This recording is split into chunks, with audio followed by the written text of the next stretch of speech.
Everyone on earth has been impacted by money. Oh, here we go. Here comes a spreadsheet. It's not just the numbers on a spreadsheet and like, oh, let's make a budget and look at the numbers. It's so much deeper than that. What's the common denominator of generations that keep money? None of the education matters if you don't have the right behaviors. What are the differences between men and women when it comes to money and the behaviors around money? Or are there no differences? No, there's definitely differences. I think there's two topics that apply to everybody, health and money. Doesn't matter if you're not interested in those topics are interested in you, and they're going to impact your life whether you like it or not. You hit it.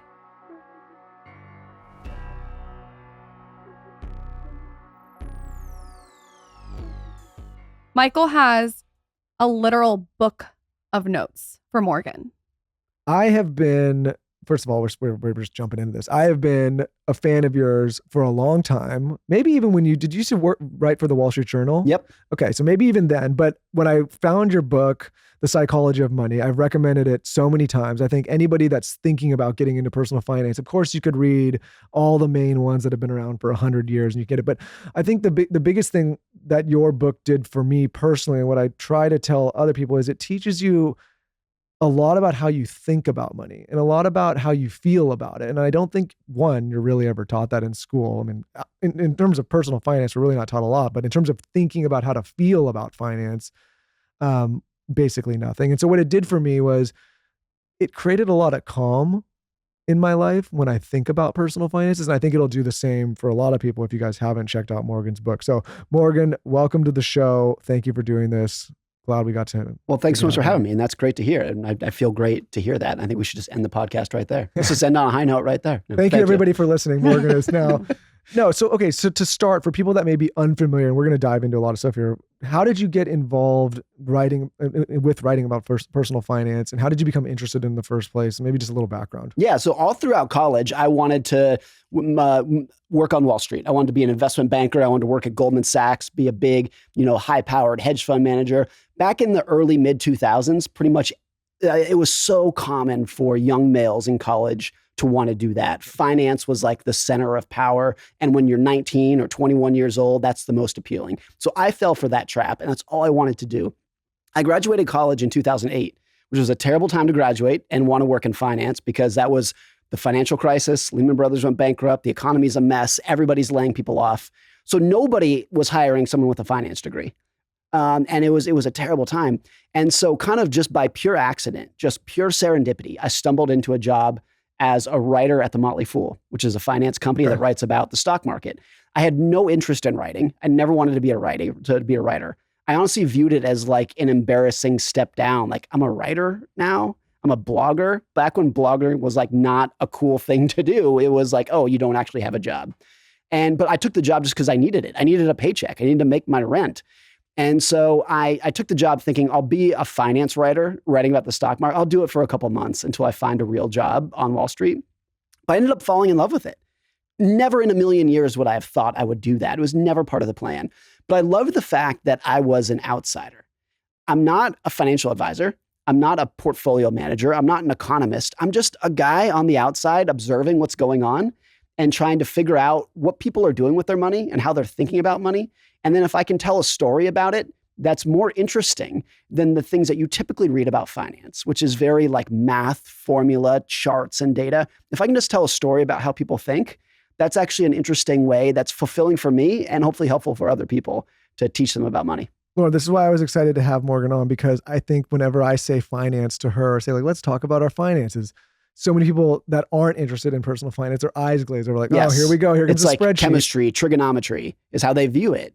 But the truth is like, this is a big problem with how finance is taught. It's taught like it's a math-based field. Like if you just have the numbers and the formula, you get the right answer. And that's not what finance is at all. Like people don't make decisions in a spreadsheet. They make them at the dinner table when it's like all these emotions and hormones and like social aspirations all collide together. And then you're making a decision with your money. And it's everything from like, how are we going to retire to who do we want to be today socially? Where do we want to live? How do we want to dress? What kind of car do we want to drive? That's all like social aspiration. And finance is really at the core of that. So it is kind of unfortunate. I think there's two topics that apply to everybody, regardless of whether you like them or not, which is health and money. It doesn't matter if you're not interested in those topics are interested in you. And they're going to impact your life, whether you like it or not. And since finance is so boring to so many people, they ignore it, they sweep it under the rug. And those are the people for whom it's going to impact their life the most. When you say you observe people with money, did you actually study human nature? Like, did you observe your friends? Like, what was your research for the book? Since I'm not a journalist, I don't have sources. I'm not out on the street interviewing people. It's literally been for the last 17 or 18 years, me sitting at home, reading as much as I can, talking to people once in a while on the phone, friends and whatnot. But it's pretty much 99% of it has been me reading and going for walks and thinking about this topic. And I think for anyone, if you devote that much time to a single topic, you'll start to uncover little bits about how people behave. So that after doing that for 15 years or so, that's where my first book, The Psychology of Money, came from. So in your learnings, or as you were going through this process, did you find a common denominator as to why people struggle so much with personal finance? Is it a lack of education? Is it a psychological thing? Like, what is the main reason or couple reasons that you found that people struggle so much with this topic? I think since it is not taught in schools, and this is a different topic, but it's very difficult to teach it into schools. It's such it's such an important topic that tends to be ignored. And then even the people who are thinking about it, the intuition of what people think they should do is the opposite of what they should actually be doing. I'll give you a really simple example of this. Whenever you have a 17-year-old who opens up a Robinhood account to trade in the stock market, the first thing that they want to do, even if they are smart, educated, top of their class, the first thing they want to do is day trade penny stocks. And they think that's going to be their key to making money in the stock market. If you know anything about the stock market, that's the worst possible thing you could do. It's the equivalent of like, oh, I'm interested in health. Let's go eat a bunch of Snickers bars. That's what it is. But that's their intuition, their knee-jerk reaction is usually the worst thing that you could do. So even people who do think about money, and unless you're really digging into it and studying it, most people's their nature, their human nature is going to steer them in the wrong direction. You have a quote in your book that I think this is relevant for what we're talking about right now. It says, financial success is not a hard science. It's a soft skill where how you behave is more important than what you know. And this is true. Like, you can have a PhD in finance from Harvard and know everything. You know all the formulas, you know all the data. But if you don't have control over your sense of greed and fear, or if you your spending's out of control, you can't take a long-term mindset. If you don't have the right behaviors, none of the education matters. None of what you know matters. It's the equivalent of if you are a doctor from Harvard and you know everything about medicine, but you're overweight and you smoke and you don't sleep and you're stressed out. None of the education matters if you don't have the right behaviors. And it's the same in finance. And you can be a complete layperson who knows nothing about finance. But if you have the right behaviors, you're going to crush it. You're going to accumulate so much money and do so well financially. And the opposite's true. You can have the PhD from Harvard, and if your behavior sucks, none of it matters. So in terms of those behaviors, if you could wave Morgan Housel's magic wand and you could give everybody the best behaviors around money that are easy. Yeah, wave your wand. What would they be? I mean, at the highest level, the most simple, basic, but also the most important, spend less than you make, invest the difference, and be patient. I mean, it's the most basic kindergarten thing you could say, but how many people can actually do that? Particularly the first, spend less than you make and invest the difference. Though too, it's so simple. You sum it up in 2 sentences, but what percentage of society can actually do that, even if they want to do that, and even if they try to do it? It's very, very small. So saying it is easy. What we're actually trying to do is very simple, but it's not intuitive for people, and it's harder to get there. And it's almost the equivalent of being like, oh, if you want to be healthy, eat right and exercise. All right, really simple. But then you try to do it, and it's actually harder than you think because your body is wired to be like, yeah, I know I should eat right, but Reese's Pieces taste really good. I know I should exercise, but the couch is really nice.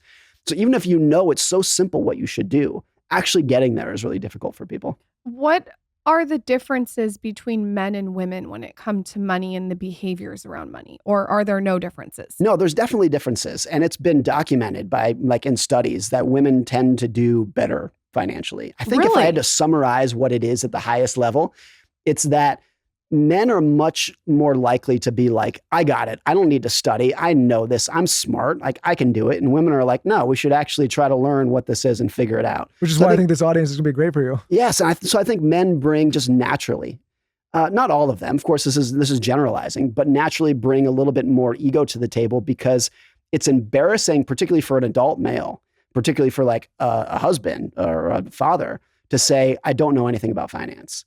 they want to intuitively think like, no, like if I'm the provider of this household, I'm supposed to know. So I'm not going to admit that I don't know anything. I'm going to pretend like I know. Whereas I think women are much more likely to just be aware of what they do and don't know, and then attack it from a more realistic approach. It's so funny that you say that, because I probably didn't learn nearly enough about personal finance until right around my early 30s or like late 20s. But before that, I had been running businesses. I had been a CEO. I had companies, but I had no real understanding of how to manage money. And if you would have met me at that time, you'd have been like, man, this guy, like, don't want to spend a lot of time with him. Like, it was, if $100 came in, let's go spend 200. Like, it was, and I'm like, oh, and there was I feel like you did your midlife crisis at I had a few midlife 23. Better to do it at 23 than 47 with kids. Yeah. So but what you got out of the way. Get it out of your system. I had an event where things got off the rails and the businesses weren't going on. And I realized like I had done very well from a cash flow perspective for a long time. But then at the end of it, I'm like, why is there no money? There's in the nothing. bank? Yeah. What the hell happened here? And so I knew at that time, I'm like, listen, I have to educate myself, because I realized even, and I went to school and I went to college just like everybody, but I realized like I learned all these things, but I didn't have the skill. So the first book I read it's like a big dense book, but it was Tony Robbins' Money Master of the Game. I'm like, it gives you kind of a base understanding. And then I read all sorts of personal finance books. And what really during that exercise taught me was obviously spend more than you're making, but more important, like I learned to look at finance and actually address the issue and face it every single day. And I would go into the accounts, I say, okay, this is what I'm doing, this is what I'm spending, this is what I need to put away. And I created all these targets. But I feel so many people, they get so overwhelmed, whether they're in debt or they have these credit card bills or mortgage or whatever. And they like their answer is, I'm not going to look at this. I'm not going to pay. I got to just sweep it. I don't want to see it because it stresses me out. But for me, I found that actually by facing it, now I'm completely calm about it. Yeah. And for me, what I think is so interesting about finance, and thanks for sharing that story. One is it's such a window into people's personalities.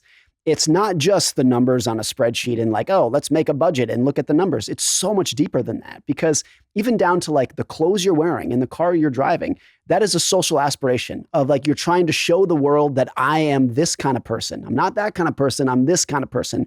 And so much of it is like what people really want out of life at the highest level is respect and admiration. You want people to respect and admire you for being who you are.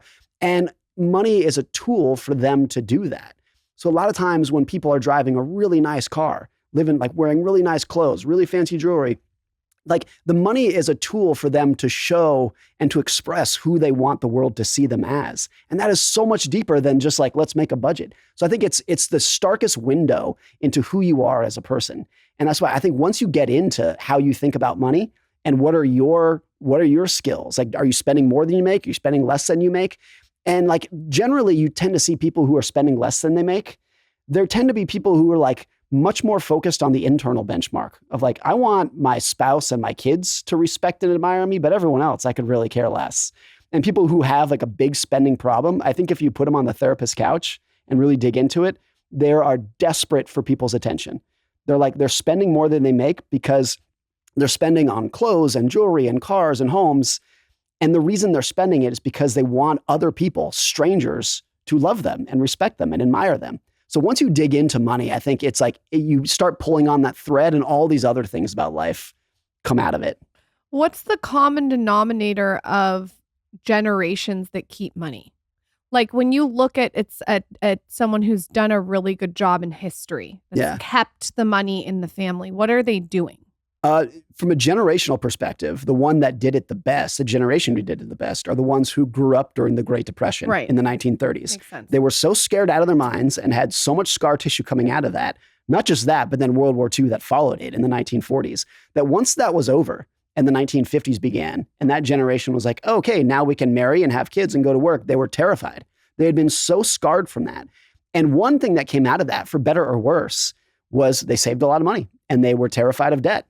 And so that was like that generation, kind of our grandparents' generation, did pretty well financially. They lived below their needs. By and large, they made a lot less money than we did, just because the economy was smaller and weaker back then. So it wasn't that they were richer, but they were much more capable of living within their means.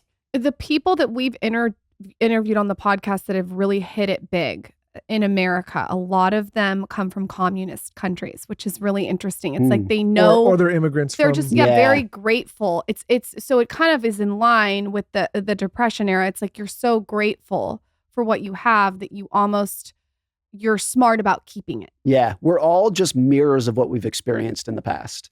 And every single person, me, you, everyone, we're all just products of particularly where, when, and to whom we were born. Things that are totally outside of our control. So we shouldn't pretend that if you were born in 1850 in Africa, that you'd be the same person you are today. So much of this is just the dumb luck of what we've happened to experience. And nothing is more persuasive than what you've experienced firsthand. So you and I can read about the Great Depression. We can read about communist Russia, whatever it might be. But the people who actually lived through it and have the scar tissue from that are going to think about it in a totally different way than we will. Yeah, well, I'll give you the perspective of what I was talking about earlier in my own personal experience. When you're a young guy and if you start to do, or girl, you start to do well and you start to believe, oh, like I'm always going to do well. Like this is just something this is my new norm. This is my life. And then you have a life event that really kind of humbles you and knocks you back down. You're like, oh, wait a minute. Maybe I was wrong about that. Yeah.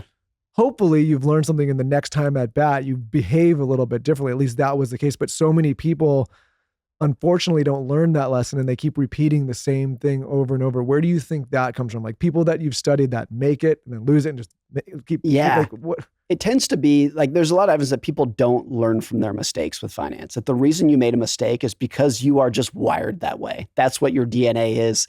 And even if you say, I'll never do that again, when you're put in the same circumstances in the future, whether it's making more money, whatever it might be, those same emotions, those same flaws are going to come roaring right back. I read this thing a couple weeks ago. This is a weird take, but you'll see where I'm going. I read that the statistic that predicts whether you're going to cheat on your spouse the best is how many people you slept with before you got married. That is the best indicator of whether or not you're going to stay faithful or not. The takeaway being like past behavior is the best indication of your future behavior. And I think that's true for a lot of things in life. It's definitely true for money. And so Charlie Munger, he just passed away. He's one of the most successful investors of all time.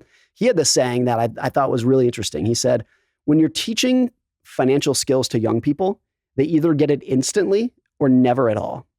Interesting. To me, the takeaway is just being like, a lot of this is nature nurture. And it leans towards the nature side. Like some people are wired to get it and some people are not. And I see that a lot. I think for a lot of people, they do very well financially. They're very good at saving, very good at investing. And if you actually dig into it and say, who taught you this? The answer is like, nobody. It just seemed obvious to them. And then there's other people that can go through every financial course imaginable. They try so hard, but at the end of the day, they're compulsive gamblers. And that's where they're going to go. So I think a lot of things in life fall in that direction. To me, the most important thing there is just like, you need to be a good student of yourself and embrace who you are.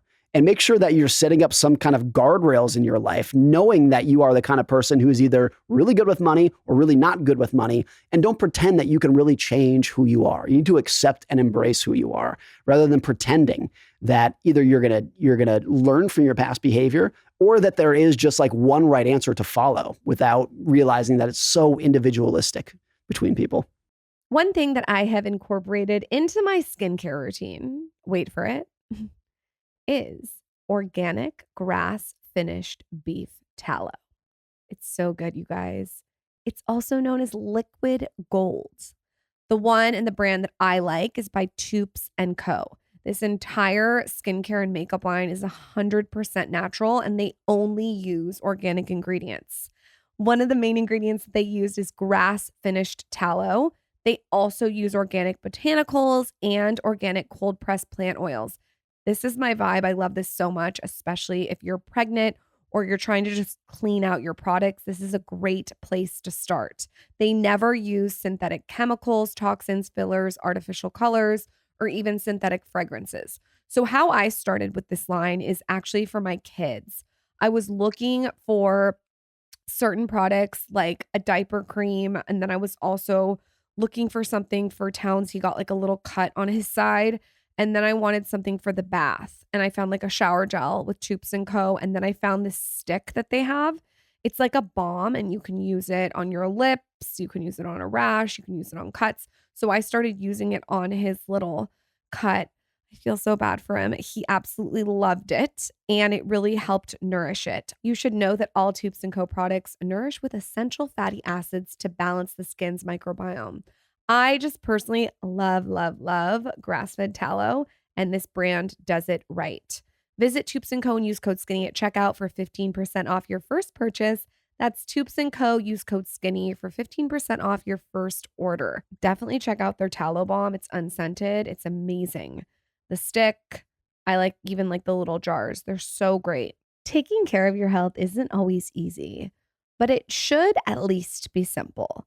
That's why for the last 2 years, I've been drinking AG1 every day, no exceptions. I personally love a nutritional supplement to kickstart my day, especially something that supports my immune health. It's just 1 scoop mixed in water once a day, every day, and it makes me feel energized and ready to take on the day, especially in the mornings. That is because each serving of AG1 delivers my daily dose of vitamins, minerals, pre and probiotics, and more. It's a powerful, healthy habit that's also powerfully simple. So what I like to do is I like to take a glass of extra cold water. I add 1 scoop of AG1 in the morning, and then I froth it up with my frother. It's perfect. It's delicious. I love how it tastes, and I habit stack it. So what I'll do is I'll take it on a walk with my son. I'll get some sunlight. I'll get my walk in, and I'll drink my AG1 with, like I said, has vitamins, minerals, pre and probiotics. So it's a really, really nice habit stack, especially in the morning. If there's one product I had to recommend to elevate your health, it's AG1, and that's why I've partnered with them for so long. So if you want to take ownership of your health, start with AG1. I love the fact that AG1 is a sponsor of the podcast because I am such a fan. Try AG1 and get a free 1-year supply of vitamin D3 plus K2 and 5 free AG1 travel packets with your first purchase exclusively at drinkag1.com/skinny. That's drinkag1.com/skinny. Check it out. Did you know water is good for you, but it's actually not so great for your hair? The calcium in our shower water is amplifying the damage that we all have in our hair from coloring and other salon services. And when I decided to change my hair from blonde to brunette, I obviously picked everyone's favorite, Kerastase. Kerastase is absolutely amazing. So it's this luxury professional hair care line. You all probably recognize it from the nicest, most luxurious salons. And Kerastase has finally come out with the solution for damaged hair, the new Premier Repairing Pre-Shampoo Treatment. Basically, what this did for my hair is it took my hair from like a brittle blonde to a more thicker, more luscious, more shinier brunette. And I noticed it immediately. It's one of those products that you literally will put on your hair, take a shower, get out, blow dry your hair, and notice it right away. So the collection features 6 different products and an in-salon treatment. They all really hit the bases to remove the calcium buildup accumulating in our hair while also repairing it. So we're multitasking over here. If you've tried everything to repair your damaged hair, trust me and try Premier. You can visit kerastase-usa.com and use code SKINNY15. You get 15% off your purchase. Standard exclusions apply.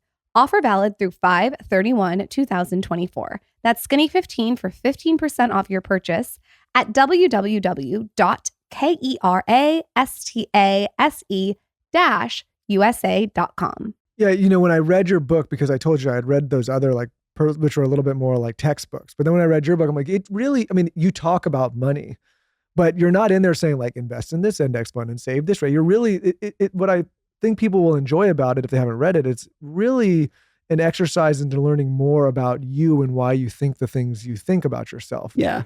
Right? Like there's this quote in here that you kind of touched on a minute ago. And it says, you might think you want an expensive car, a fancy watch, and a huge house, but I'm telling you, you don't. What you want is respect and admiration from other people. And you think having expensive stuff will bring it. It almost never does, especially from the people you want respect and admire you. Yeah. I mean, if you had to frame it as which life would you rather have? You can make $10 million a year, live in a mansion, have a private jet, have a Lamborghini, but your spouse hates you, your kids hate you, nobody respects you. Or you can make $100,000 a year, live in a modest house, drive a modest car, and your spouse adores you, your kids admire you, the community loves you. Some people would take the former, but I think the majority of people would be like, oh, when you frame it like that, it's clear what actually matters.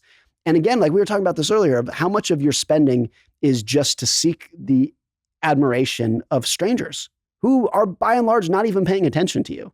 And this is why a lot of people who make a lot of money and then spend a lot of money, a lot of them will say like, hey, this part was good, this part made my life better, But on the whole, it was kind of meh. It didn't really change that much for me. I think the reason is because what's actually going to make you happy in life is your family, your health, like being part of your community, not how big your house was, not how much horsepower your car has.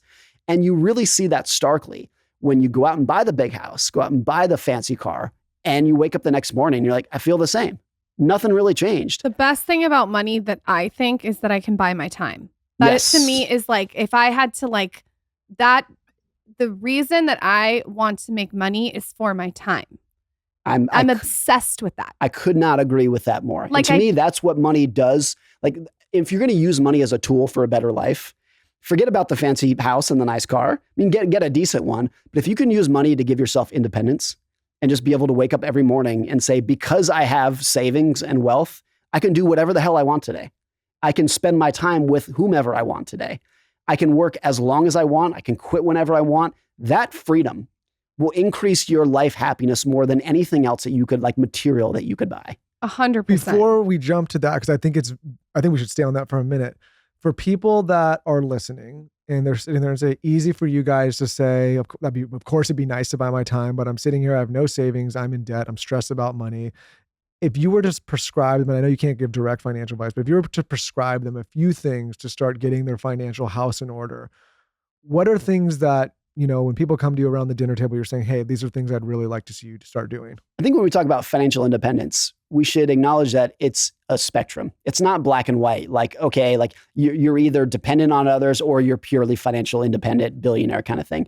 If you are the kind of person, if you have $0 and then you go to $100, that is a level of independence that if you were to lose your job, you just have like any kind of buffer that you have in there is going to give you a little bit of independence.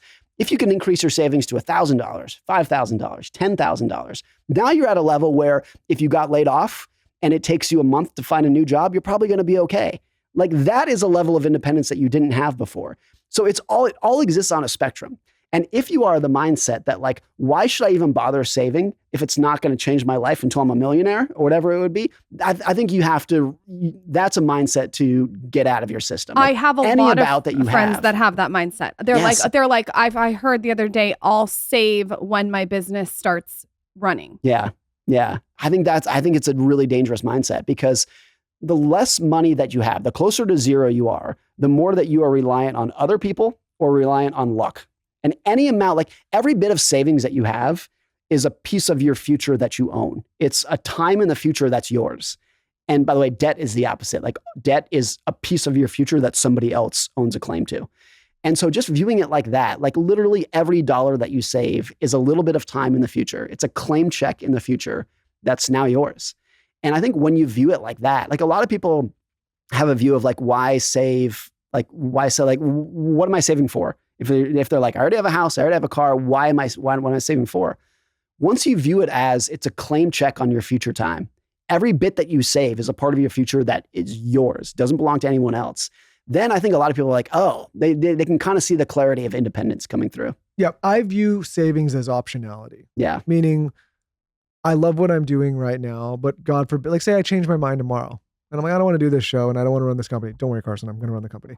But if that was my perspective, the knowing that there's savings now gives me optionality to make that decision and then make the next decision without being so stressed and under the gun. Meaning like I wouldn't have to jump and find a job in a month. I would have a little time to think about, okay, where's the next place I want to land or the next thing I want to do. And so I don't even think it's about looking at like, oh, when I'm 70 years old, I'm going to be able to live in retirement. It's more like maybe I'm going to be 40 years old and I'm going to want a career change and I don't want to have to make that change in a 2-month period. Maybe I need a quarter to figure it out. Maybe I need 6 months. Maybe I need to travel around a little bit to figure that out.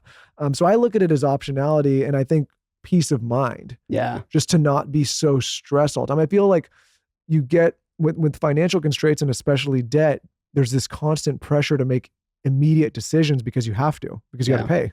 Yeah, totally. I mean, what's really key to that too is that people are very bad at predicting who they're going to be in the future. So you'll see a lot of people who say, I love my job. I never want to retire. Well, when you're 62, you might think differently. You know, like it's easy to project who you are today into the indefinite future, but everybody changes.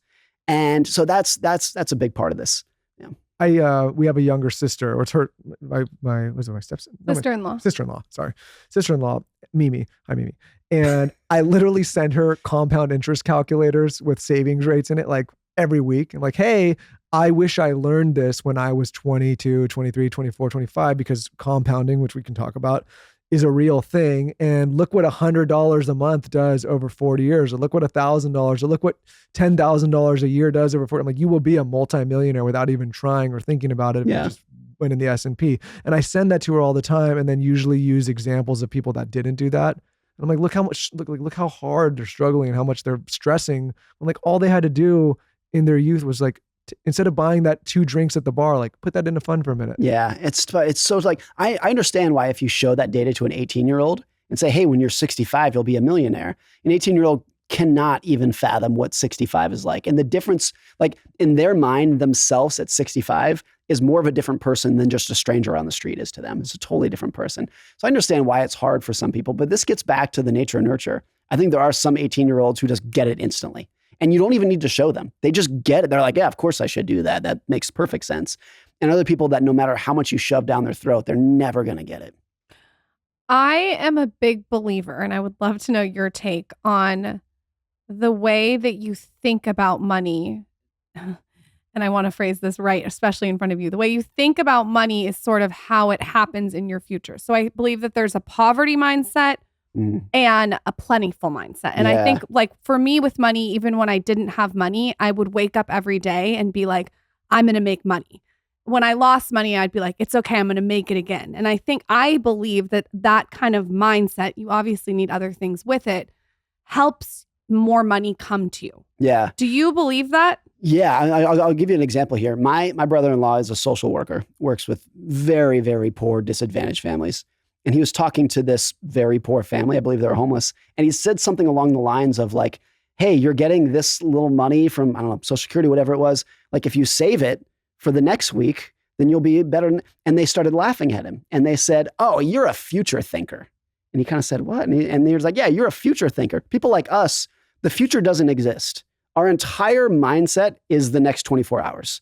Where are we going to get food in the next 24 hours? There is not a future that exists beyond that they can even comprehend. And I think there's like, so that's the extreme example of like the homeless person is literally in a 24-hour bubble. Where am I going to get the next meal? Where am I going to sleep tonight? But I think there's also a lot of people that are maybe in like a 30-day bubble. And then so like when you talk about retirement, they're like, retirement, I'm trying to make rent next month. Like what are we even talking about here? So definitely like your natural mindset is going to really impact me. I was one of the people who at age 17, it was like, oh, I'm going to open a Roth IRA and start saving for retirement, before I had graduated high school. And to me, like being able to think about age 60, even though it was completely theoretical and I couldn't imagine what it would be like, it was a little bit easier. But I think a lot of people are trapped in their own little short-term mindset. And I think a lot of that, particularly at lower levels of income, is hard to get out of that. Because as my brother-in-law, like for people, if you're really thinking about where is dinner going to come from, then the idea of saving for even next week is like, why even bother? It's completely out of sight, out of mind. If your money got taken away tomorrow, all your money, what's the first thing you would do? Hug my wife and kids and hope they still love me? No. What would I do? I would, I don't know if I would change that much because core to my identity is not money. It's husband and father. And if I woke up tomorrow with $0, I would say, do I have the ability to keep providing for my family? And I would have way more incentive to be like, I got to go figure this out right now. Like I got to, even if it's starting a new career, whatever it be, maybe I have the same career, but I think if there's anything it would change in me, it's like it's not my identity as person who has money. It's my identity as provider for my family. What is it like being married to you? What's your wife like when it comes to money? She is analytically test scores everything smarter than me. And she wants nothing to do with money. So are you one of those people that's like talking about money in bed? No, because we've been together for 18 years and, we had merged our finances before we got married. So like money, it's always been a big part of like a level of trust. And like, it's been my career and my life for the whole time that we've known each other, but she wants nothing to do with it. And it's gotten to the point where like once a year I need to sit her down and be like, this is our net worth. This is where it's located and whatnot. And it's so interesting because in every other area of life, whether it's health or raising kids or even just like putting things together, like physical stuff, she's so much better than me and so much more capable of me. But we were talking about this earlier. I think a lot of couples do lean towards a household CFO who's in charge of things. And I have seen a lot of couples who are like, our financial, the household's budget is 50-50. We make decisions together. He's responsible for this. She's responsible for that. You can kind of get into some, like that is the most likely to lead to an argument. It is, I have seen in general, not all the time, but people tend to have more like sane, calm financial households when it's like, that's his or her responsibility. And I do other things. So I do think it tends to work. I mean, it's true like in any company.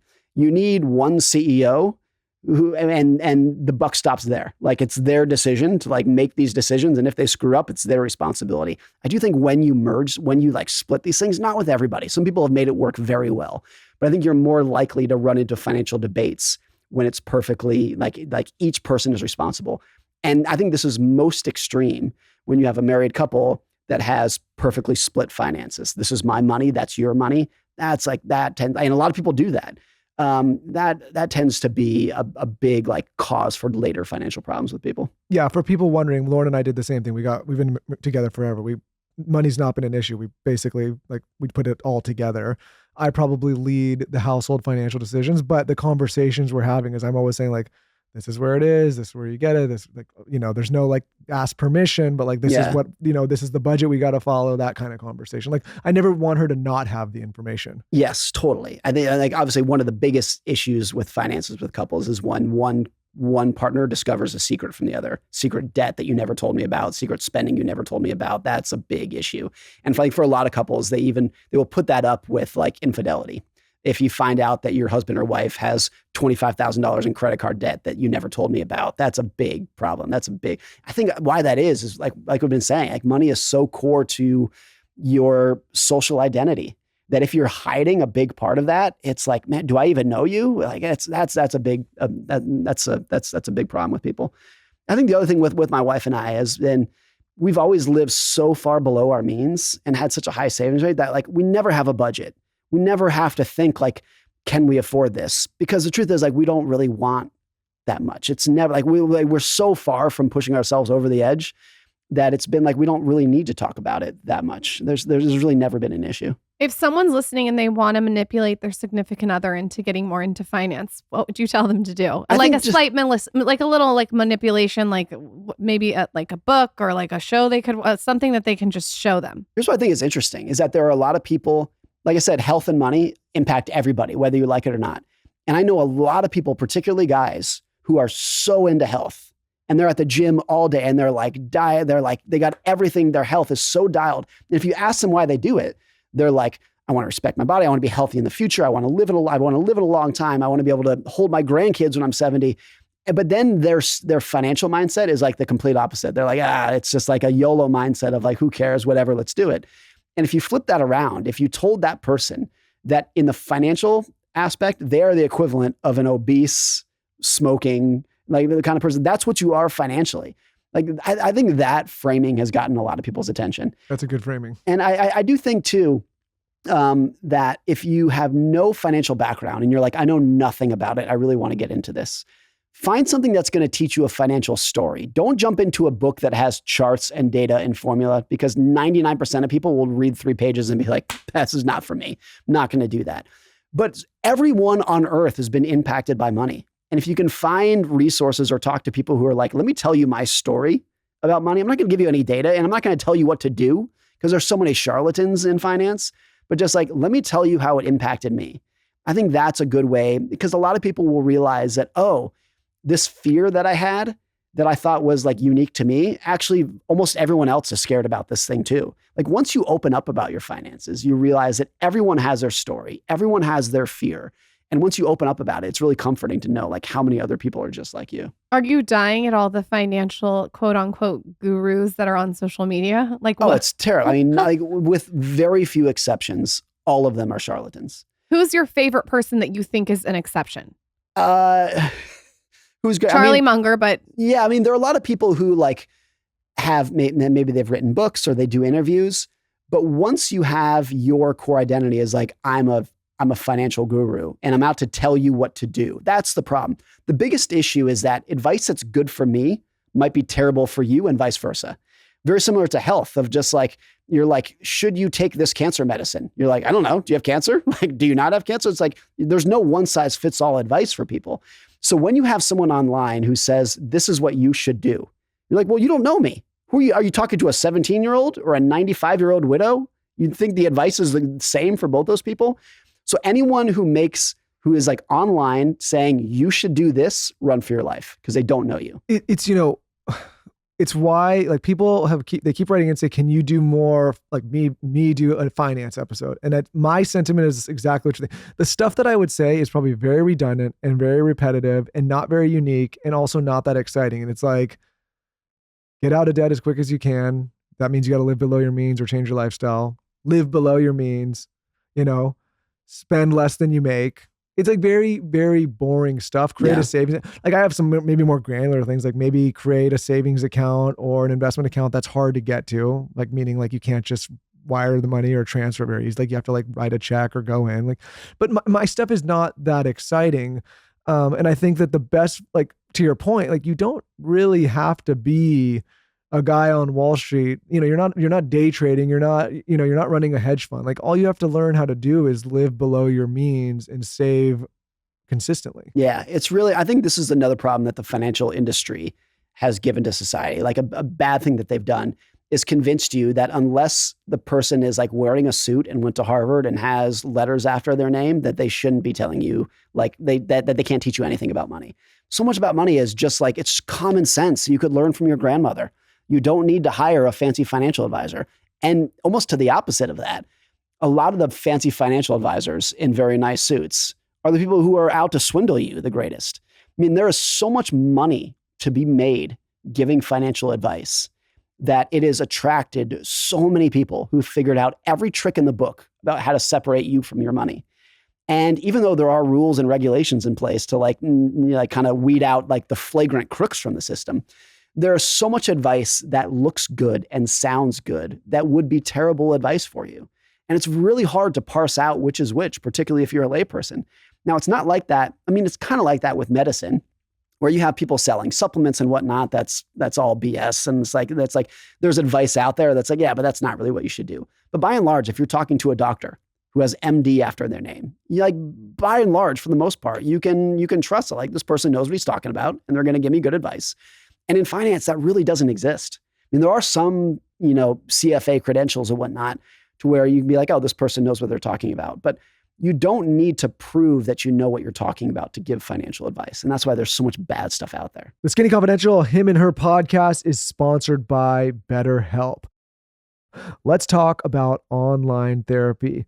If you've been paying attention and listening to this show and you've heard all of the incredible people that have come on, so many of those incredible people have one thing in common, and that is that many of them utilize therapy to share their ideas, to get thoughts off their chest, to work through issues, to feel better, to work through any kind of sadness or to work through any kind of anxiety or just anything that's troubling them in their life.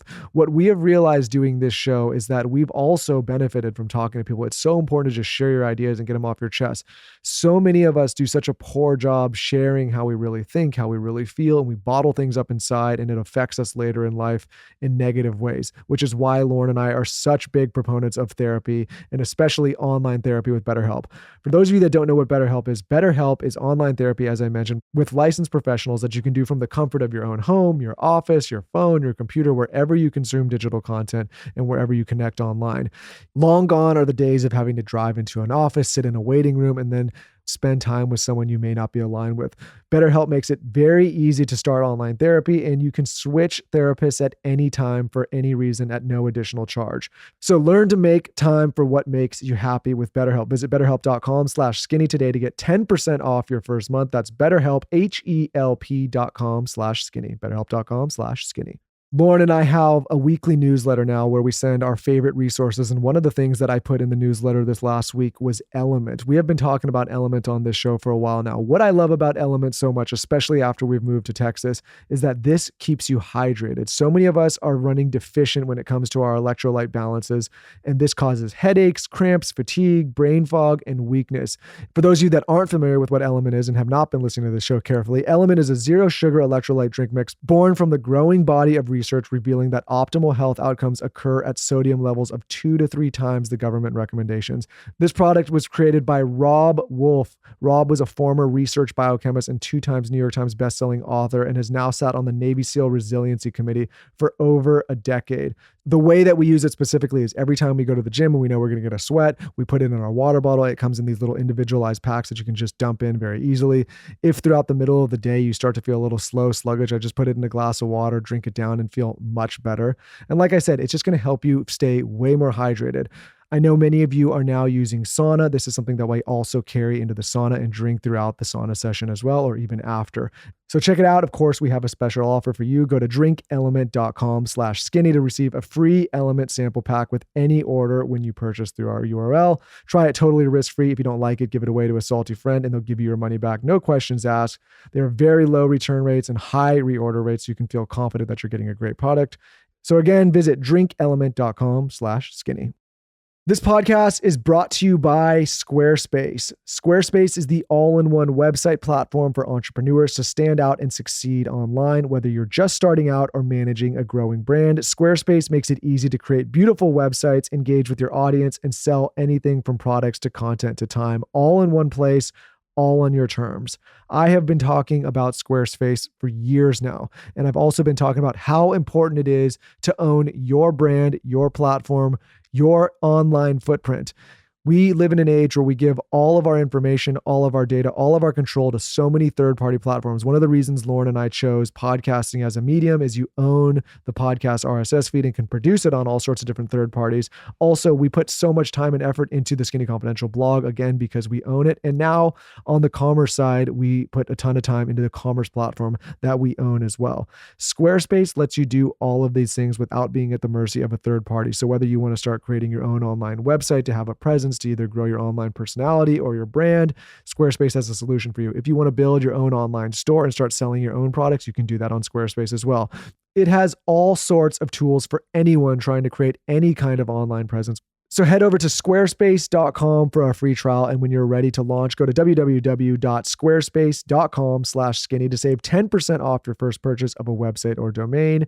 Again, that is squarespace.com/skinny to save 10% off your first purchase of a website or domain. You know, one of my favorite things you said in the book is maybe something you're not expecting, but I think there's so many people online, especially financial, like quote unquote financial experts that say cash is trash, don't hold cash, you never want cash, you're losing money. Everyone knows who these people are.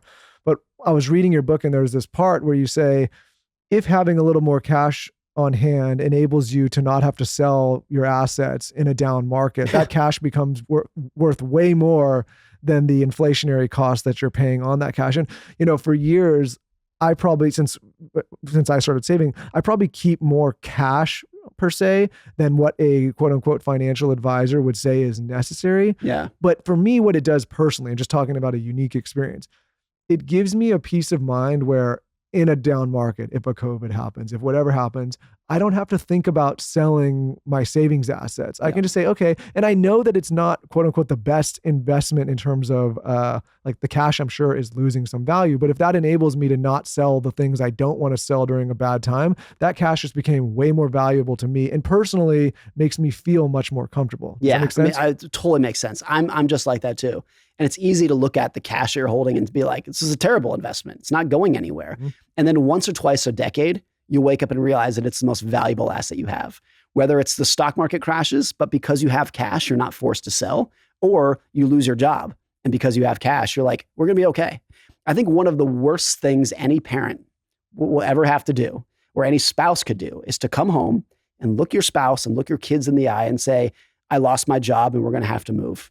We're going to have to sell our house, or we're going to get kicked out of our apartment, whatever it can be. Yep. That can be so psychologically traumatizing for an adult to do that.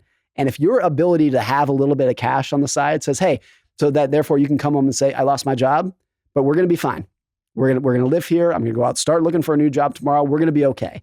The ability to do that will change your life. Psychologically traumatizing for the person who's saying it or the child who hears it? Both. Absolutely both. That's interesting. And almost in equal parts too. I mean, what children want, not that I'm a parenting expert or a child expert, but I think what kids want is stability from their parents.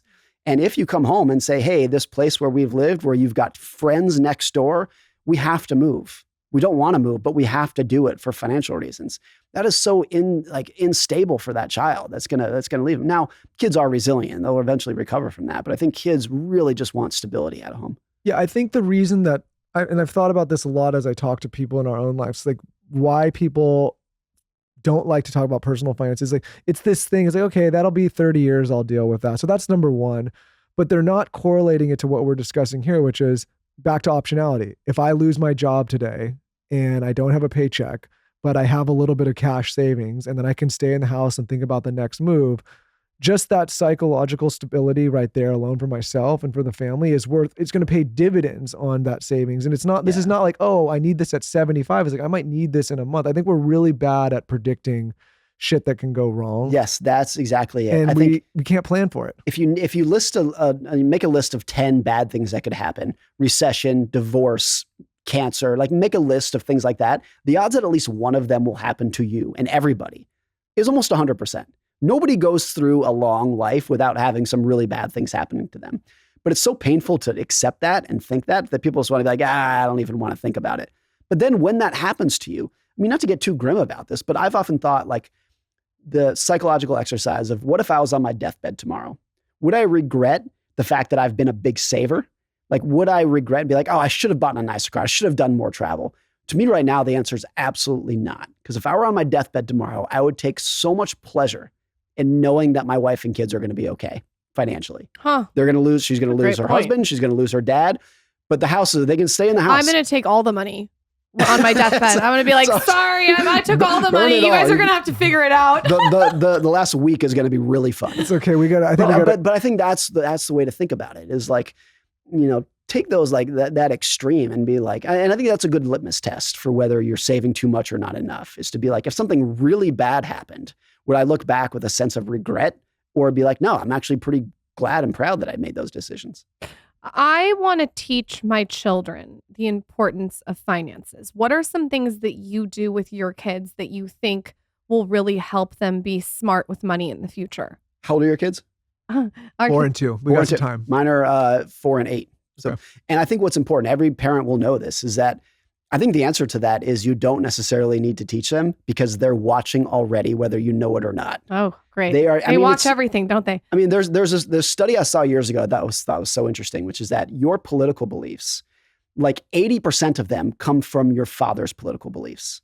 You just kind of watch what you're like, definitely, like particularly your father. You overheard him saying things at the dinner table.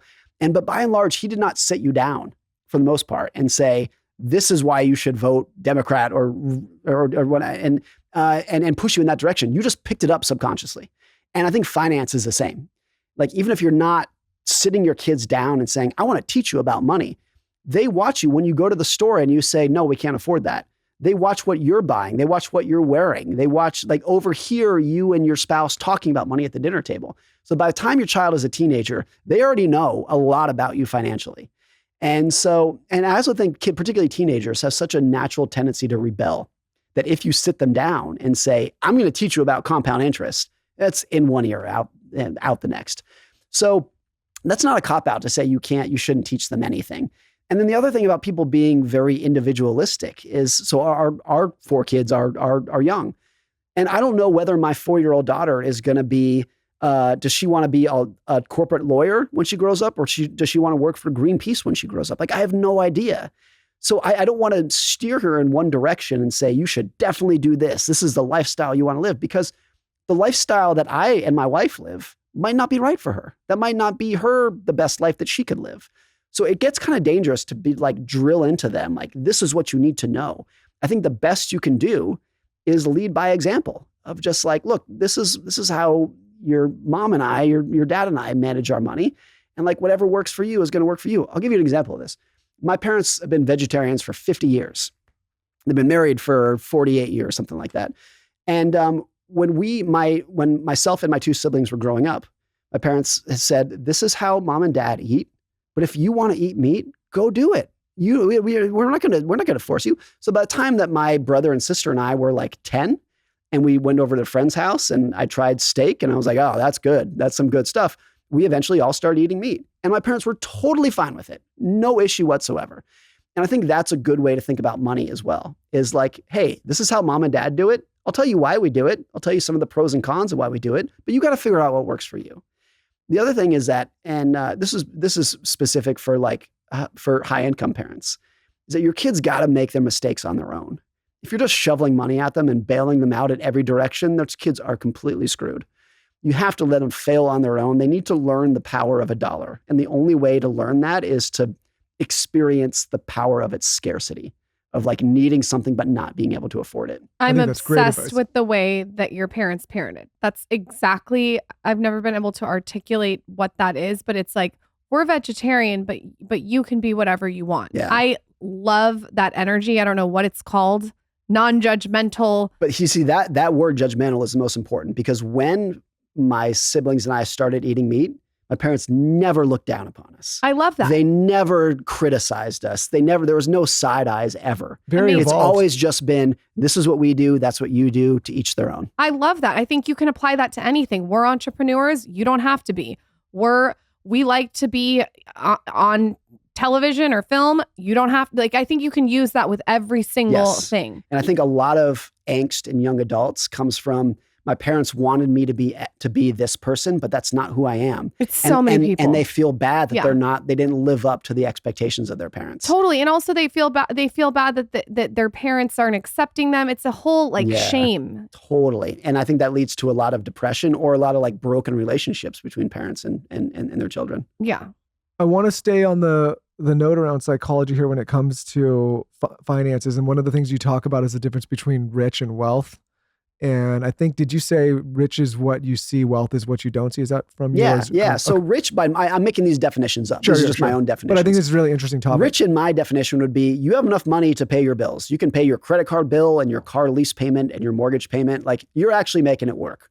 Wealth, by my definition, is very different. Wealth is what you did not spend. It's the cars you didn't buy. It's the house you didn't buy, the jewelry you didn't buy. It's money that you didn't spend and therefore you saved. You accumulated it, maybe you invested it. And that's what wealth is so important, is because wealth is what gives you independence. The ability to make a car lease payment, it might be great and it might give you a lot of fun and pleasure in life.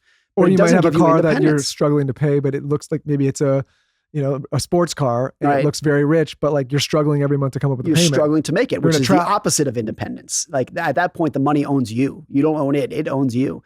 And so I think most people, not everybody, everyone's different for everyone, but most people want, whether they know it or not, they want to be wealthy.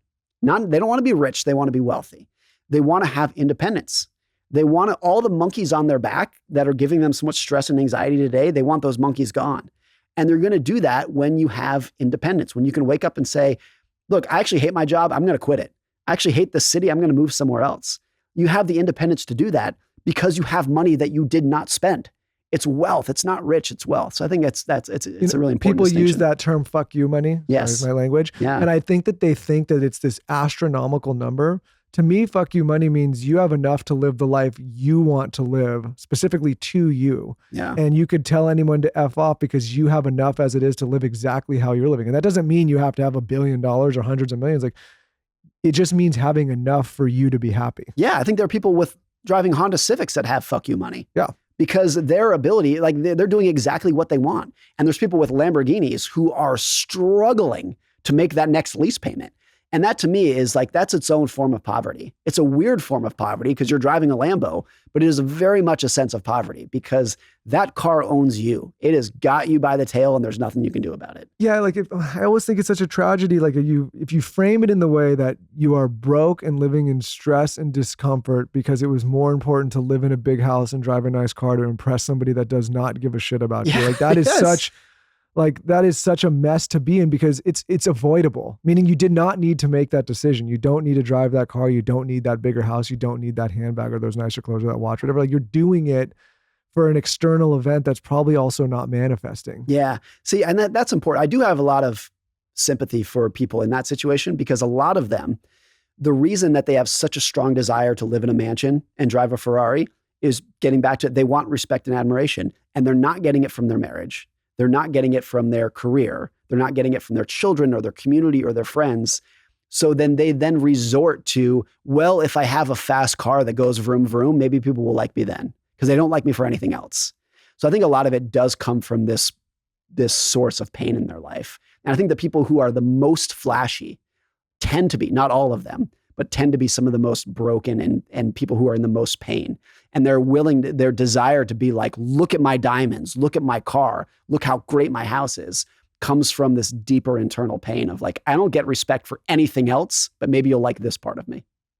What is it like to write such a gnarly book that is a bestseller that everyone's reading? I mean, I've seen this book everywhere, and then have this pressure that you then are going to write another book. I think about that all the time because even with my product line, when I create a product that I'm just like, this is it, and then it launches, and then the next day I'm like, okay, I have to go do it again. It's a lot of pressure. What does that gap look like for you? I think in some sense, yes, there was a lot of pressure, and I know I needed to keep my expectations lower and whatnot.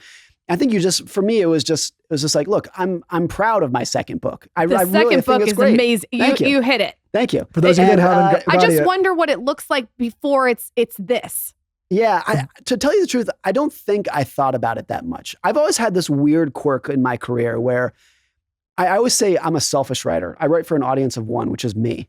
I don't think about other people. And I think it's a great way to write because you get the best writing when you're just like, let's pretend no one's going to read this. Let me just dump my soul on the page and like give you everything I've got. I think if you're too worried about what are people going to think of this, everyone's going to have really stale, boring writing. You're not going to take any risks.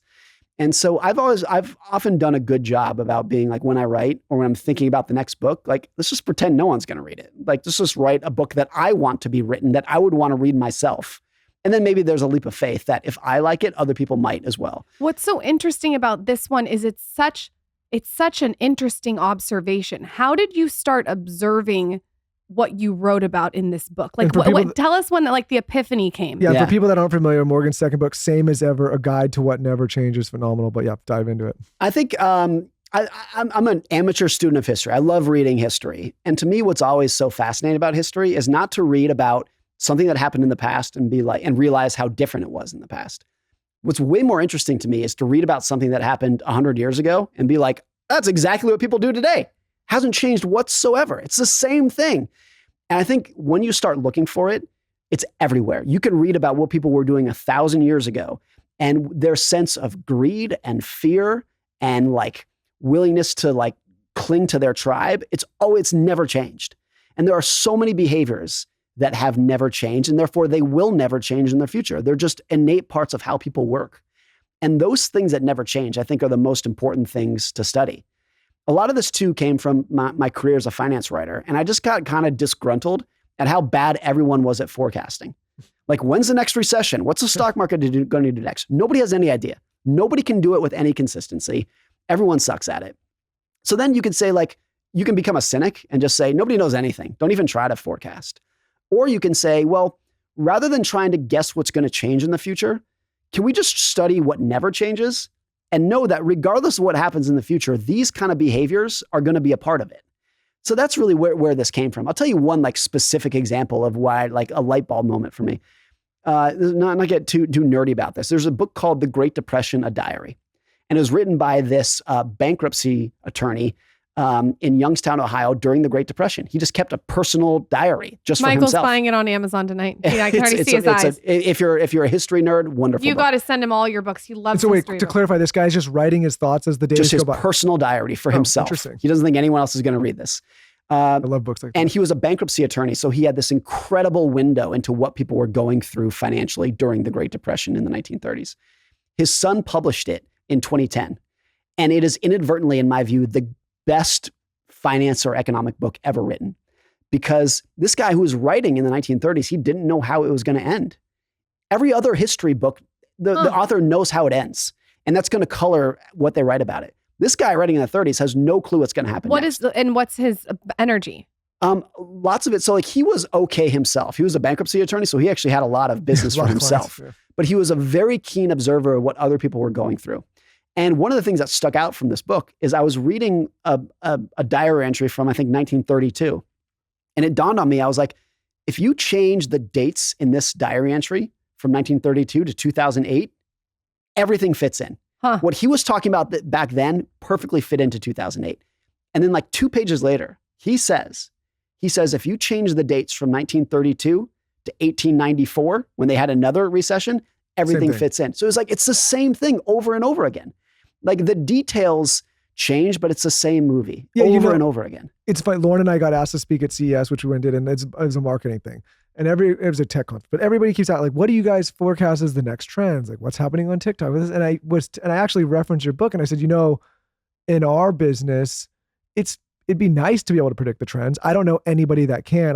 What I see is the people that are on a trend, it's like they kind of fell into it, right place, right time. They didn't see it coming and they're just like, they're the right person for that, or they made the trend. Yeah. But the businesses that try to chase the trends and keep up, they're always a step behind. Yeah. And so what I was telling him is like, what we focus on this show is like, what is still going to be like this conversation, I think is still relevant 10 years from now.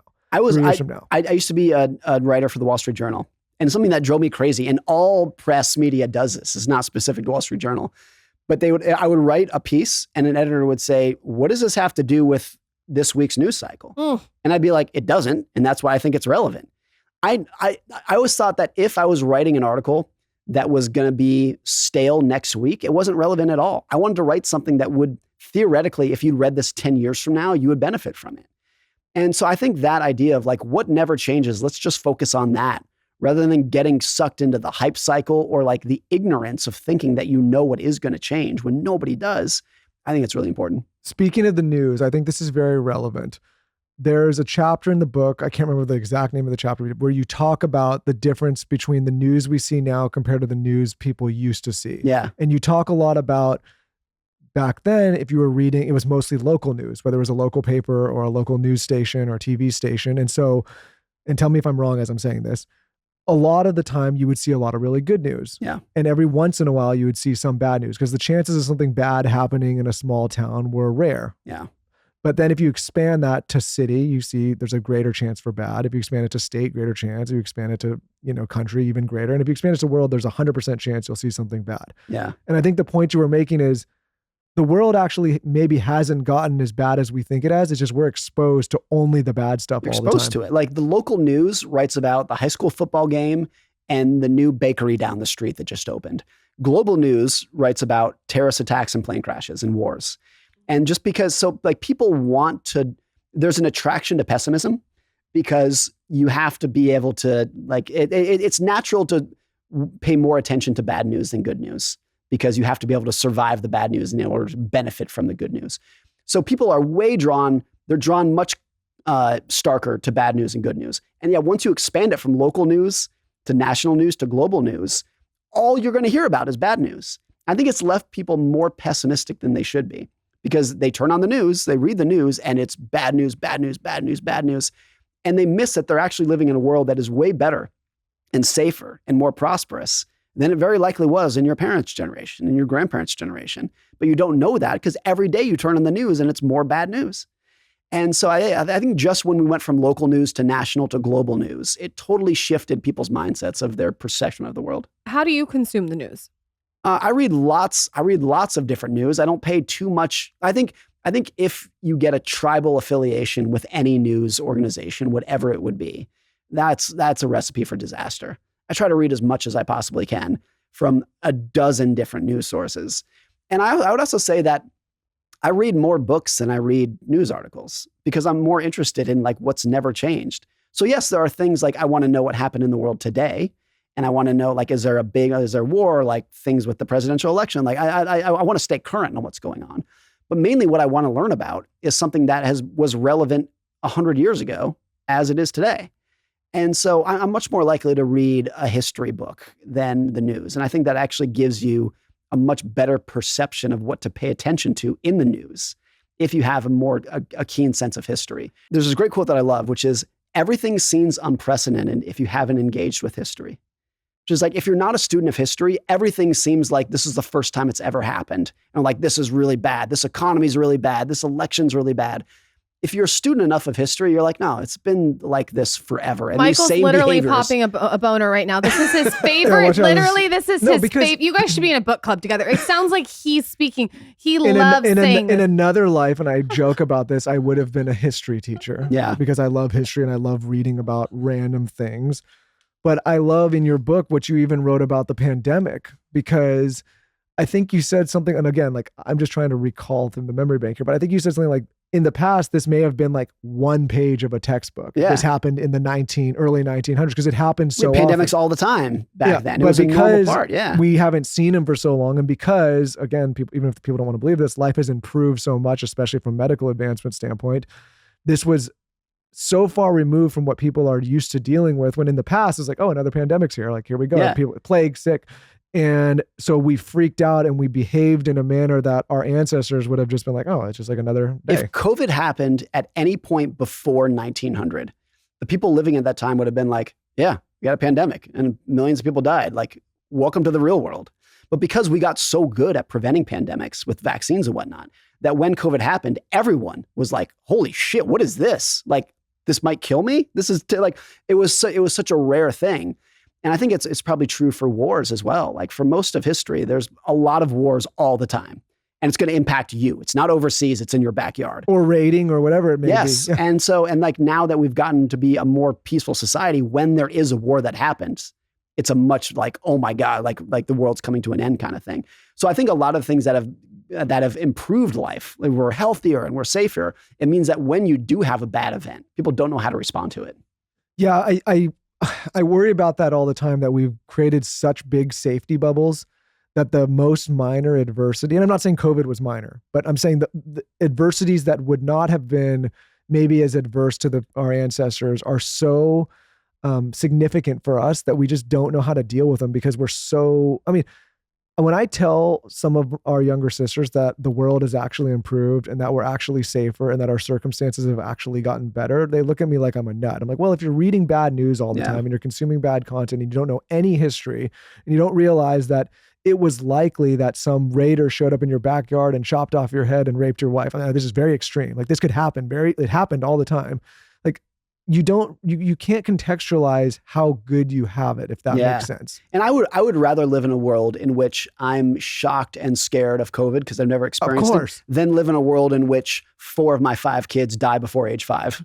And so even if living in a safer world means we live in a safety bubble, it's still preferable, even with all the psychological crap that comes from that, than to live in the old world. It's why I think it's so important that people read history, though, just to get the context of the perspective.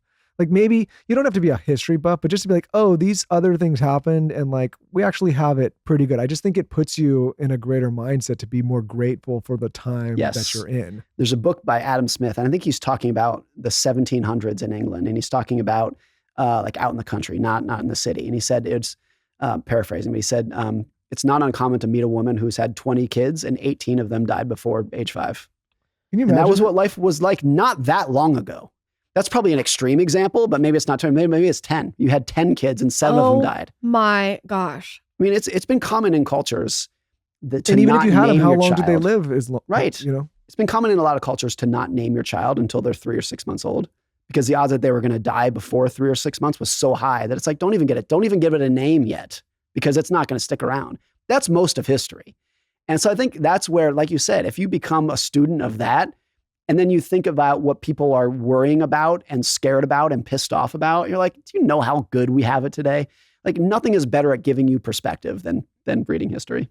I also, on this note, and I shared this chapter with Lauren when I was reading your book, people, for some reason, maybe it's television, they look back on the 1950s as like this glorious age, white picket fence, everybody's living happy. Yeah, that was a good one. Like, everybody says, oh, life was so much better in the 50s. Even people that are like our age, that you weren't even alive in the 50s. It's like the nostalgia it's like Leave for It to Beaver. Leave It to Beaver, and it's like this Mad perfect Men. family with like, husband, wife, 2 kids, white picket fence, dog named Spot, like everything looks perfect. Leave It to Beaver is like the perfect example of it. And what's always so interesting about the nostalgia for that is if you look at the numbers, They were not better off back then. They were not wealthier or making more money. They did not have more job security. They were not living like, by almost any metric, people are better off today than they were back then. So then it's a question of like, well, where did that nostalgia come from? Why do we think it was so good if it wasn't? And there could be like so many answers for that. One of which is just before the 1950s was World War II and the Great Depression, which sucked. So any prosperity that you had in the 50s, by comparison of what you just lived through, felt amazing. But the other that I think is really interesting is that the 50s were this very unique period where for a very short period of time, like 10 or 15 years, there was very little wealth inequality. The gap between rich and poor just collapsed. A lot of that was just like an echo from World War II of like how companies managed. Like it wasn't proper during the war to pay your executives millions of dollars. You couldn't do it. And kind of that just stuck around in the 1950s. The top marginal tax rate was 91%. You're paying 91% federal taxes back then. So if you're rich, like the government just took all of it anyways. And for better or worse, I'm not saying that was a preferable system, but for better or worse, what it did is it created this mindset where it was very easy to keep your expectations in check. It's like there's no such thing as an objective level of wealth. Everything is just relative to other people. It's just how much money do I have relative to that person that I'm looking at across the street. And in the 50s, most people looked at their neighbors and their coworkers and their siblings, and they're like, relative to them, I'm doing pretty well. We make about the same amount of money, and our homes are the same size, and we're going on the same vacations. We're wearing the same clothes. Everyone felt like relative. If I look around my city, I'm doing pretty well relative to other people. And therefore, like your small homes and your small paycheck and your camping for your summer vacation felt great because everybody else did it. And I think what happened over the last 70 or 80 years is our incomes doubled and we're living longer. We're retiring earlier. Like all these statistics are like, hey, we're richer and doing better, but our expectations rose by even more. And social media makes it like just dumps gasoline on this fire. Yeah. Because now the people who you're comparing yourself to, it's not your neighbors and your coworkers. It's a curated highlight reel on Instagram of people who are giving like the fakest view of their life. And so no matter how you're doing, everybody on Instagram looks happier, richer, and prettier than you. And therefore, like, I think the younger generation, this is not, I think a lot of people agree with this. Their ability to let their expectations spiral out of control is so much greater than even ours was. Like if you grow up with TikTok and Instagram and Snap, like you are anchoring like your version of success and your expectations of beauty and money and happiness is so much higher than it was for us. Yeah, when I was growing up, the richest people we'd see is like we would go, I'm not gonna say the person's name, but there was one house that everyone would go be like, ooh, we can get a king size Snicker bar. Yes. And they live in like a house that's double the size of our house. But the like that, owner of Schmick-Donald's. Yeah.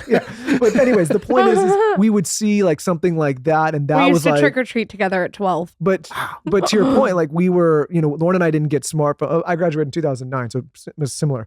But we didn't get smartphones or social media really till we got out of college. Adults, and so our perception, whether it was in school or in college or when we were kids, was what were our neighbors doing? What were the other kids in school doing? What were the other families doing? And relatively, it all kind of like, of course, you would see some doing better than others. Maybe that family had a nicer car or they would take a nicer trip. But like the kids now, they will log on social media and they will see maybe they live in what would be considered just a regular, normal, middle-class home. But then they're seeing somebody on social media flying off in a massive jet Private to get on a boat totally. in a place with whatever. And that's their measurement now. And so that's their the benchmark. comparison. And if they're learning that benchmark when you're 7 years old, like that's a tough thing to overcome. Similar, like when I was a kid in the 90s, rich people drove new pickup trucks and poor people drove old pickup trucks. Like that was the difference between rich and poor. And my son, who's 8, he watches a lot of Mr. Beast. Are you familiar with Mr. Sure, Beast? I actually think he's an awesome guy and he does a lot of good. But his shtick on YouTube is like, let's give away $1 million in the most frivolous way we can. So my son, who's 8, watches a lot of this. I think he rounds every amount of money less than $1 million to 0. Like it's like if any amount of money is less than $1 million, like it doesn't really matter. Not because of how we live, just because of that's the media he consumes. And once you get into, there's a psychologist named Jonathan Haidt from NYU who's done a lot of research on this. Teenage depression, anxiety, and suicide had been like trending down for years. And 2012, it skyrockets. It doesn't trend up. It explodes higher in 2012. And is that what happened in 2012? Facebook mobile. Because now every high schooler they come home from school and what do? They flip on Facebook or now Instagram or whatever.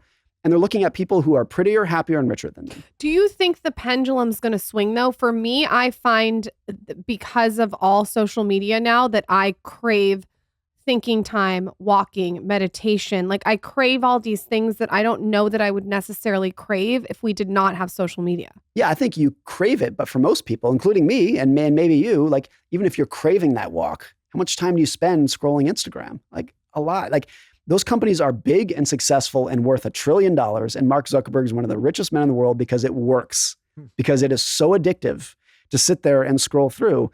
And what the smartest minds of our generation have done, they didn't go to NASA to build spaceships. They went to Facebook to figure out how to get your attention. And like, what is a post that is exactly going to trigger the most amount of dopamine in your brain so that you're going to keep flipping, and they're so good at it. Let me ask you this.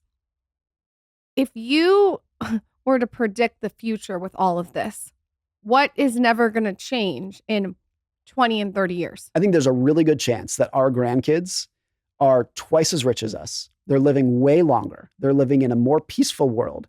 By any metric, the world that they live in is better. And they're not any happier. If not, they might be a little bit less happy than we are.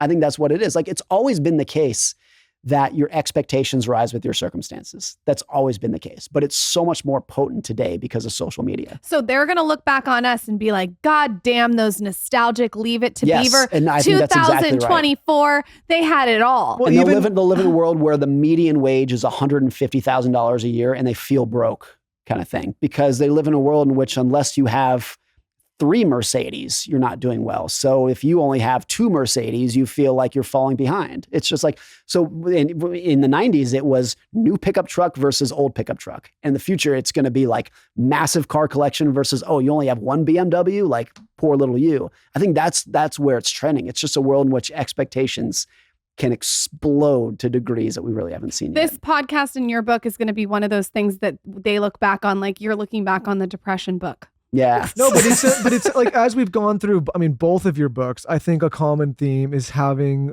lower expectations and being happy with your current circumstances and not believing that by chasing more, that's going to make you happy. It's like, in a lot of ways, it's like chasing less actually makes you happy. It's very true, but it's also much easier said than done. Sure. Like people are wired to want to do better than other people. Like, I mean, from an evolutionary perspective, it makes sense. It doesn't matter what resources I have. I just have to outcompete you. If we're competing for money and land and mates, like it doesn't matter how much you have, just as much as you can outperform the other person. And even if you have a ton of resources, if the other person has more, he wins. And so it's always going to be the case that even if you are getting wealthier, if other people are getting even wealthier than that, you're going to feel like you're falling behind in relative amounts. A person living in poverty in the United States today has access to technologies and medicines that would have been indistinguishable from magic to the richest person in the world 100 years ago. John D. Rockefeller was the richest person to ever live. Adjusted for inflation, he was worth almost $500 billion during his day. He never had Advil. He never had sunscreen. He never had penicillin. He never had blood pressure medication. All these things that even low-income people can take advantage of today, he never had. But low-income people don't wake up feeling like they're richer than Rockefeller. Wow. Because like those new technologies, those new luxuries become necessities, like in the blink of an eye. So like you can easily imagine a world in which in 50 years, let's say, I'm just making this up, we have eradicated cancer. When you and I think about that today, it's like, that is such a dream world because and I'm sure you and everyone else know someone who's died from cancer and the tragedy that left on their family. Let's imagine a world in which that's just removed from society. Well, the people living 50 years from now probably won't even know. They'll move on to some different worry. It won't even be an issue. It's like if dying from an infection from a finger cut is not a thing anymore. In the same way that we have virtually eliminated polio from society, which even in our parents' time, when our parents were children, they and our grandparents were terrified of polio, and they should have been. It was ruining lives left and right, and we don't even think about it. It's not that we wake up grateful for it. It's just completely out of sight, out of mind. We never even think about it today. And so you can imagine a world in which things get so much better, but people don't really realize it. Yeah, it's funny. I even catch our parents, and I know we're up against time here, but I'll catch our parents talking about how great things used to be. And then I'll also see them comparing themselves to their current circumstances now to other people that are, maybe further along because they're on social too. Yeah. And so it's like maybe their vision of what used to be is also warped because they just didn't see that there's always been people further along. They didn't know about it. The other thing is, I mentioned from the book, The Great Depression, the Diary, when he was writing it, he didn't know how it was going to end. He didn't know that the Depression was going to end. And I think there's a lot of that when you have nostalgia about the past. Like today, we look back at the 1950s and be like, oh, it was so great. But if you were living in the 1950s at the time, the biggest fear at the time was nuclear war, that the Soviets were going to launch a nuclear missile. And that was a very realistic fear. Like people were living with a great sense of dread and fear. But now today we know that didn't happen. There was no nuclear war. So we kind of just like pushed that out of the way. But that's where a lot of nostalgia comes from. Like in the moment when you don't know how the story is going to end, there's so much to worry about. But you look back in hindsight and you're like, oh no, should have been a great time. I always hear like the parents say, oh, the 80s. The 80s. I'll give you a really stupid example. The 80s were so great. Yeah. I'll give you a stupid example here that the younger listeners are like, what the hell are you old people talking about? We were training the other day in the gym and I said, do you remember when there was like those off-brand, no-name MP3 players that, you could get and you had to figure out how to get on LimeWire and Napster and that's how you could figure out one or two songs. Like people don't realize now the effort it took to take a song from a computer, find it, put it on a device if you were lucky enough to get it on and then listen to 1 to 10 songs. What about your VHS porn that you found? Yeah, porn's a whole other that's a whole different thing. Yeah, but no, it wasn't that long ago too. Everyone had like the big black binder of CDs. The Disney movies and you had with your the mix big and they got scratched and colors. Then they skipped and it's so much better today. I had like a personal story here. My wife and I, 12 or so years ago, we lived in this amazing apartment in Bellevue and the suburbs of Seattle. It overlooked the lake. It was right downtown. We didn't have kids. And this was just a couple months ago. I was like, man, life was so good. Like that was our peak living. No kids, living on the lake. Everything was great. And she reminded me, and she was right. She said, Morgan, you were the most anxious, depressed, saddest that you've ever been when we lived there. But the crazy thing was I have this nostalgia for how great life was. And I think I look back and I'm like, it should have been good. Like if I piece together like how I was living, it should have been good. But at the time, in the moment, I had all these other things to worry about. So that like sense of nostalgia, I think really impacts people. And it makes them more pessimistic about the current world. Because when you look back and you're like, the past used to be good, but it's not anymore.